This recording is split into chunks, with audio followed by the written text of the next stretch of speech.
어, 오늘 이 시간에는 우리가 알미란 도대체 어떤 것인가, 그리고 참되게 지식을 추구한다는 게 무엇인가, 그리고 우리가 소위 이제 지식이라는 우리 대학생으로서의 어떤 지식을 대한다는 것, 그리고 지혜를 깨우친다는 것, 그게 무엇인가에 대해서 한번 깊이 생각해 보는 시간을 가볍게 한번 여러분과 나눠보고자 합니다. 제가 최근에 읽었던 어느 그 기사 가운데서 아주 재미있는 글이 있었어요. 여러분과 같이 한번 나눠보고 싶습니다. 우리나라 소설가 가운데에서 이제 문순태 작가라고 있습니다. 징소리, 뭐 걸어서 하늘까지, 뭐 타오르는 강, 이걸로 유명한 소설인데요. 아니 소설가인데 나이도 좀 아주 지긋하신 분입니다. 아마 제가 듣기로는 1940년대생으로 알고 있는데요.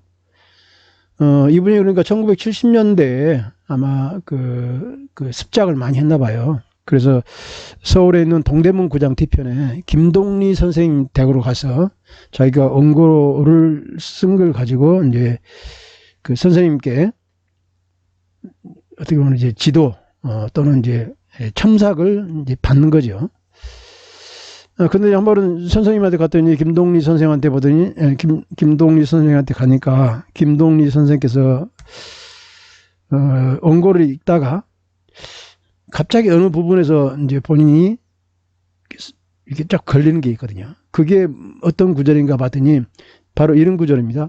마을에 들어서자 이름 모를 꽃들이 이렇게 반갑게 나를 반겼다. 뭐 마을에 들어서자 이름 모를 꽃들이 뭐 있었다. 우리가 흔히 얘기하죠. 우리 가다가 보면 이름 모를 꽃, 이름 모를 소녀, 뭐 이름 모를 마을에 들어서자마자 이름 모를 꽃들이 나를 반겼다.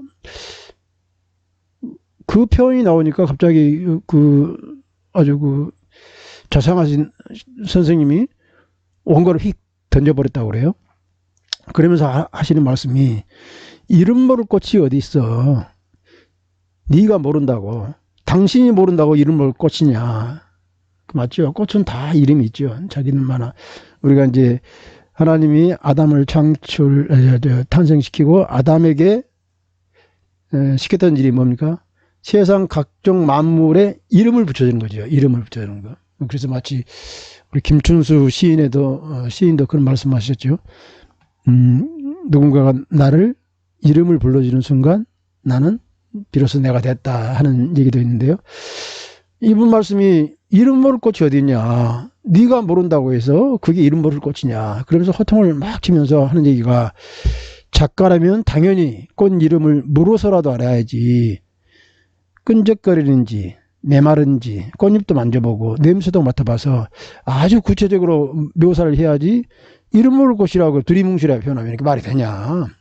그 소리를 듣고 이제 가슴에 머리가 퉁 얻어 맞은 것 같은 생각이 들어서 그 뒤로 이제 작가는 이제 식물 도감을 직접 사가지고 자기가 공부하고 그래서 나중에는 이제 글을 쓸 때 물가 식물 습지식물인데도 불구하고 마치 물봉선이라는 그 꽃이 나무가 그 풀이 산 꼭대기에 있었다. 말이 안 맞죠. 그러니까 우리가 마치 이제 월남전에서 스키타타 하는 것처럼 분명히 이제 물봉선이라는 그 식물은 물가에 있는 건데 저 산꼭대기에 올라가서 뭐 물봉선을 봤다 이렇게 피어 있더라 하면은 어딘가 맞지 않다 이런 얘기를 하면서 자기가 그때 그 경험을 얘기를 해줍니다. 이름 모를 꽃이 어디 있냐. 그거는 네가 모르는 것이 다 모르는 것이지 직접 공부를 안 했고 정말 두리뭉실하게 이렇게 했던 그 자세 이거부터 바꾸라 그런 얘기를 하죠. 제 경험을 한번 여러분들에게 얘기를 해드리겠습니다. 제가 대학원을 졸업하고 이제 군대 마치고 나서 이제 이제 연구소에 들어가서 교육 담당 일을 하고 있었습니다. 그때 제가 하는 일은 주로 이제 그 우리나라 유수 중견 기업체, 가령 뭐 이제 한국전력이라든가 뭐 포항제철이라든가 포스코, 어떤 뭐 제강업체라든가 이런 회사들의 중견 간부들을 대상으로 해서 이제 교육을 진행했던 그런 그 교육 기획 담당자였거든요. 그래서 제가 했던 일 중에 아주 큰 일은 교육 커리큘럼을 짜고 그리고 거기에 맞는 강사분들 이제 유명한 그 연사분들을 초청해서 강의를 진행하는 것이었습니다. 근데 그때 당시 그때가 아마 90년대 초 정도 됐습니다. 제가 이제 고범서 교수라고 아주 그때 기독교 신앙으로도 굉장히 깊이가 있고, 그리고 교육학적 측면에서 아주 글을 많이 썼던 분이 계셔가지고, 또 강의도 저도 한번 들어봤습니다. 그래서 그분이 마치 이제 한림대학교의 석좌 교수로 계시고, 그래서 그분께 전화를 드리니까 그분이 저한테 집으로 오라고 하더라고요. 그래서 제가 그때 아마 압구정동으로 기억하고 있는데요. 그 교수님 댁에 갔습니다. 그러면서 이제 그 원고 청탁서를 딱 드리면서 교수님 뭐 이렇게 해서 교수님 모시고 잡니다. 그러면서 이제 원고 청탁서를 보여드렸죠. 근데 이 어른이 그걸 보시더니 갑자기 이러시더라고요. 그러면서 이제 자기 서재에 가서 국어사전을 꺼내 오시는 거예요. 그러면서 그 국어사전을 꺼내 오시면서 이렇게 이제 쫙 보시면서 찾더니 어느 단어를 짚고서 저한테 얘기를 하는 겁니다. 한번 보라고. 그 단어가 뭐였냐면은 바로 리더십이었습니다. 리더십. 그때 제가 이제 그 교수님께 당부하고 부탁하고 싶었던 강의 제목은 리더십과 뭐 간부의 역할이라는가 뭐 그런 제목이었습니다. 근데 저는 그때 리더십이라는 말을 아무래도 그때 영어를 쓰다 보니 이게 막 말을 꼬는 스타일 있잖아요. 그죠? 리더십에서 뭐 스포츠맨십 하고 그래서 ship이란 말을 SHIP를 ship으로 이렇게 썼거든요. 그래서 리더십이란 말을 리더십으로 쓰다 보니까 교수님께서 그렇게 말씀하시는 거예요. 보라고. 분명히 리더십이란 말로 되어 있는데, 국어사전은 되어 있는데, 대부분이 리더십하고 she에다가 비입받침을 써서 이렇게 쓴다. 그러면서 요즘 사람들이 너무 영어를 쓰다 보니까 우리말도 영어식으로 발음한다. 그 소리 듣고 나서 굉장히 저한테 그게 어떻게 보면 깊은 통찰을 줬습니다. 정확하게 쓰는 게 참 중요하겠다. 우리가 흔히 이제 짜장면 집 가서 먹는다고 그러잖아요. 근데 여러분 혹시 짜장면이라는 그 용어가 그 된소리라고 알고 있죠. 원래 국어식 발음은 자장면이거든요. 자장면. 근데 자장면 하면은 왠지 맛이 좀 없어 보이죠. 좀 짜장면 하면은 막 춘장도 많이 들어가고 이렇게 양념도 많이 해서 얼큰하고 막 이렇게 막 해야 짜장면이 나는 것 같은데, 아주머니 짜장면 한 그릇이요. 그러면은 뭐? 자장면이요? 짜장면. 그러면서 이제 배달을 하기도 하고 그러는데, 한동안 저희 어렸을 때, 젊었을 때 그런 노래가 있었습니다. 김종호 가수라고 아주 그 노래를 잘 하신 분인데, 여절했던 아주 안타까운 가수입니다. 그분이 불렀던 노래 가운데 하나가 이름 모를 소녀라는 노래가 있었습니다. 버들립 따다가 하면서 아주 노래가 좀 슬픈 노래면서도 아주 서정적인 노래인데, 이름 모를 소녀. 아마 여러분들은 좀 잘 그 피부에 닿지 않겠지만, 예전에는 뭐 이문 편지도 쓰고 펜팔도 많이 했잖아요. 그럴 때 보통 이제 글을 쓸 때 다 아는 사람이라도 미지의 버대게, 그러니까 내가 알지 못하는 버대게, 소위 말해서 이제 이름 모를 사람한테 편지를 쓰는 거죠. 미지의 버대게. 이 말이 하도 좋아서 친구에게도 편지를 쓰면서도 미지의 버대게 이렇게 쓰는 경우도 있고 그랬거든요. 그래서 제가 우리 그 문순태 작가의 어떤 그 경험, 저의 그 하찮은 경험, 이걸 통해서 정말 정확하게 아주 그야말로 정확보다도 적확하게 아주 거기에 딱 맞게 정말 그 이거작트리하고 아주 일물이루설이라고도 얘기하죠. 거기에 맞게, 거기에 맞는, 거기에 합당한 지식과 영어, 그 다음에 단어를 쓰는 게 굉장히 중요하겠다. 그게 바로 우리 이제 지식인의 공부의 첫 걸음이 아닌가 하는 생각이 들어서 여러분께 잠깐 소개를 드립니다. 샤펠의 아우데라는 말이 있거든요. 샤펠의 아우데. 이 말은 과감히 알려고 해라. 이런 그 라틴어를 이제 그냥 우리에게 쓰는 말인데요. 샤페레 아우데 하게 되면은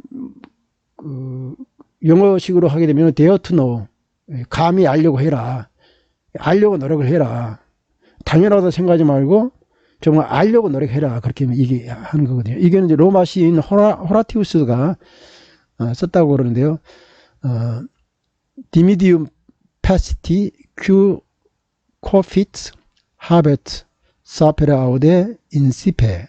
그러면서 시작이 반이니 용기 있게 알려고 노력하다. 이렇게 있던 말인데요. 이 말에 이제 어떻게 대중화가 되가냐 하면은 이제 이마누엘 칸트, 여러분 그 독일의 유명한 그 철학자 그 이마누엘 칸트가 계명이란 무엇인가? Was ist Aufklärung? 거기에서 이제 이 말을 씁니다. 계몽이란 무엇인가? 계몽이란 인간이 스스로 자초한 미성숙한 상태에서 종교적 권위라든가 정치적 권위의 도구마 또는 인습 또는 나태하고 소심하게 복종하는 그런 것에서부터 탈피하는 것이다. 탈출하는 것이다. 그러니까 쉽게 말하면은 우리가 이제 중세를 암흑식이라고 그렇게 옛날에 얘기를 했잖아요. 이성의 어떤 그 권위라든가 이성의 가치가 많이 사그라지고 오히려 종교적 권위라든가 정치적 권위, 교양의 권위, 뭐 어떤 도구마 이런 것 때문에 어떻게 보면은 거기에 그 따라가 버리는 거. 그러니까 그때까지만 해도 이 과학에서는 모든 게 이제 천동설이 많이 유행했지 않습니까? 당연히 그 지구가 움직이는 게 아니고 태양이 떠서 그 세계는 움직이는 걸로 이렇게 생각을 했는데 갈릴레이 갈릴레오가 그거를 이제 거부했지 않습니까? 그 코페르니쿠스적 전환, 코페르니쿠스가 지동설을 주장하고 갈릴레이 갈릴레오가 또 그거를 강조하고 그럼으로써 어떻게 미신적인 어떤 오성이 어떤 지식, 이성, 용기에 의해서 새롭게 안을 이끌어 나가는 과정. 여기에서 이제 샤페르 아우데란 말이 나오기 시작합니다. 그래서 이제 이마누엘 칸트가 거기서 이제 계몽이란 무엇인가 거기서 내 자신의 오성을 사용할 용기를 가져라. 이것이 계몽주의다. 그렇게 얘기하면서 어떤 그 오성 당연한 것에서부터 탈피를 해라. 그런 얘기를 합니다. 우리 기독교뿐만 아니고 이게 그 스포츠 쪽에서도 그런 게 굉장히 많이 있습니다. 이거는 이제 비단 하나의 예에 불과하지만 1마일 4분벽을 깼다. 이 유명한 게 이제 베니스터 영국의 옥스퍼드 대학의 그 의대 교수 아니 의대 학생인데 1954년 5월 6일 날 옥스퍼드 대학생이었던 로저 베니스터가 1분에 4분벽을 돌파한다는 것은 그때만 해도 아주 불가능하다고 생각을 했었거든요. 그런데 1954년 5월 6일 날 드디어 이 마의 4분벽을 깨버립니다. 그래서 3분 59.4로 우승을 해서 그동안에 인간은 1마일 그러니까 1600m를 4분 만에 달린다는 것은 불가능하다 이렇게 생각을 했거든요. 근데 그걸 깨버리죠. 그러니까 그 뒤로는 어마어마한 일이 일어나기 시작하는데요. 로저 베니스터가 기록을 달성한 후에 한 달 만에 10명이 4분벽을 깨고 1년 뒤에는 37명, 2년 뒤에는 300명 정도 되는 이제 어떤 그 러너들이 4분벽을 깼다. 그런 얘기가 있으면서 하는 얘기가 누군가가 벽을 깨면은 다 우리가 성취할 수 있다. 그러면서 장벽은 또 다른 우리를 도전을 좌절하는 어떤 그 벽이다. 이런 것을 깨버리면서 도전하라는 측면에서 이게 굉장히 우리에게 준 그 메시지가 강합니다. 그래서 it is challenge time. 자, 지금은 도전하는 시간이다. 이렇게 하면서 이걸 많이 퍼뜨렸습니다. 저도 이제 이걸 보고 실제로 이제 글도 쓰고 실제로 로저 베니스터가 1954년에 이렇게 이제 3분 59.4로 우승했던 그런 장면이죠. 근데 제가 최근도 아니고 이제 몇 년 전에 알렉스 허친스가 썼던 인디어라는 책이 있습니다. 아주 그 학자도 아주 괴짜인데 과연 그런 일이 있었나 하고 따져보니까 한 달 만에 10명, 1년에 300명, 2년 뒤에 뭐 300명? 이게 보니까 뻥이더라. 이게 물론 이제 이 기록을 달성한 사람들이 많이 있습니다. 그래서 1993년에는 3분 44초까지 이렇게 이제 많이 그 단축이 되는데요. 그래서 지금은 이제 1600m 1마일 경기가 없죠. 보통 1500m 달리기가 있고 그러는데 이게 그렇지 않더라. 이렇게 이제 자기가 조사해서 이거 밝혀낸 겁니다. 그리고 또 뭐 재밌는 것이 이제 우리가 그 흑인 해방의 어떤 그 아이콘이라 할 수 있는 마틴 루터 킹 목사가 얘기했던 I have a dream. 우리 모두 꿈을 가집시다 하면서 기폭제 역할을 하면서 많은 사람들에게 상상의 어떤 그 강한 두나미스, 온자탄을 쏘았던 이런 말들로 인해서 꿈이라는 게 우리의 행동이라든가 어떤 그 인생의 목표를 크게 업그레이드 할 수 있는 좋은 어떤 그 계기가 된다고 해서 많은 예화들이 나오기 시작합니다. 그 중에 대표적인 게 바로 예일대 졸업생들에게 이제 이런 그 조사를 했다고 그래요. 꿈을 기록한, 그러니까 나는 어디에서 나는 30살 때 애플 회사에서 일을 하겠다. 이렇게 꿈을 구체적으로 기록한 3%의 학생들. 이게 이제 자신의 꿈을 구체적으로 글로 적었던 졸업생들은 3%. 그다음에 30%는 꿈은 있었지만 기록은 하지 않고. 그러니까 막연한 꿈을 갖고 있으면 이걸 구체적으로 기록을 하지 않는 사람들. 그 다음에 67%는 그러한 목표도 없고 꿈도 가지고 있지 않은 사람들. 뭐 그렇게 이제 졸업을 했는데 20년 후에 이 사람들이 어떻게 그 현실에 적용하고 있는가를 생각을 해보니까 자신의 꿈을 구체적으로 글로 기록했던 3%. 이 3%의 졸업생이 97%의 졸업생이 갖고 있는 재산보다 더 많은 것을 가지고 있었다. 그러면서 하는 얘기가 이제 꿈의 중요성, 그런 얘기를 합니다.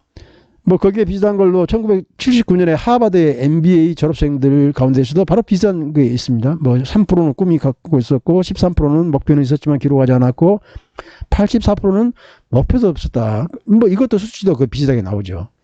공교롭게 이상하게 꿈을 구체적으로 기록하면은 자신이 미래에 꿈을 달성할 수 있는 가능성이 훨씬 크다. 이게 이제 어떻게 보면은 대부분이 많이 얘기를 하거든요. 데일 카네기도 이제 그런 얘기를 했죠. 자기의 꿈의 목표를 달성하기 위해서 매일 5가지 어떤 그 목표를 정해놓고 아침마다 눈에 보이는 데다가 애우기 시작하고 애치기 시작하면은 마인드 맵이 형성되기 시작해서 꿈을 훨씬 더 빨리 달성할 수 있다. 그런 얘기를 합니다. 그게 사실 어떻게 보면은 이제 그 law of attraction, 그러니까 이제 한 곳에 목표를 집중하게 되면은 꿈을 이룰 수 있다, 이런 그 얘기를 많이 이렇게 하고 있는데요. 실제로 이제 이 59초, 59 second라는 책이 있습니다. 이 책에서 이걸 또 이제 그 교수들이라든가 연구자들이 이 조사를 해봤습니다. 과연 그때 예일대학교 학생들의 3%의 어떤 그 이런 얘기가 있었는가? 1979년대 하버드 대학에서 졸업생들에게 이런 일이 있었는가? 조사해 보니까 없더라, 이렇게 얘기하거든요. 그게 그럴듯한 어떤 사람들의 스토리가 계속 이게 이제 퍼나들기 시작해서 이게 마치 금과 옥조처럼 이렇게 받아들이더라. 물론 여기에 대해서 이제 정말 그랬는지 안 했는지 이게 그 진실인지 아닌지 우리는 또 다른 결론이라고 생각할 수 있지만, 아무튼 우리가 막연하게 당연하게 생각했던 것들이 그렇지 않다 하는 것들이 굉장히 많이 있습니다.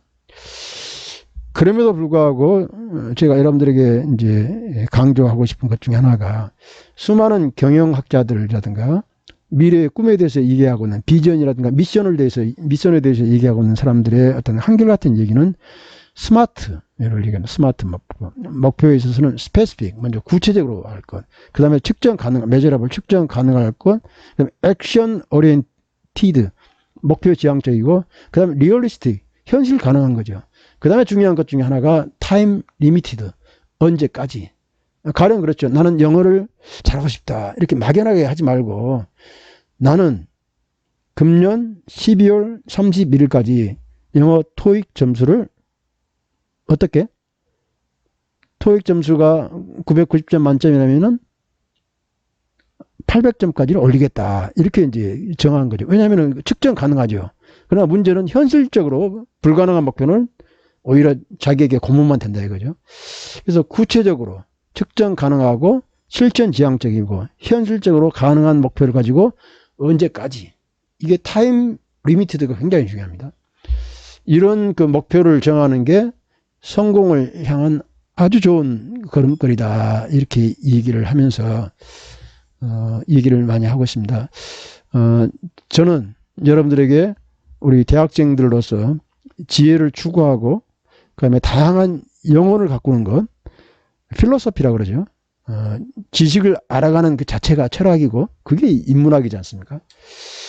그런 측면에서 우리가 지혜를 추구하고 지식을 그 탐구하는 과정에서 이성적으로 그리고 정확하게 내가 직접 확인할 수 있는 그게 어떻게 보면 실사구시적 자세죠.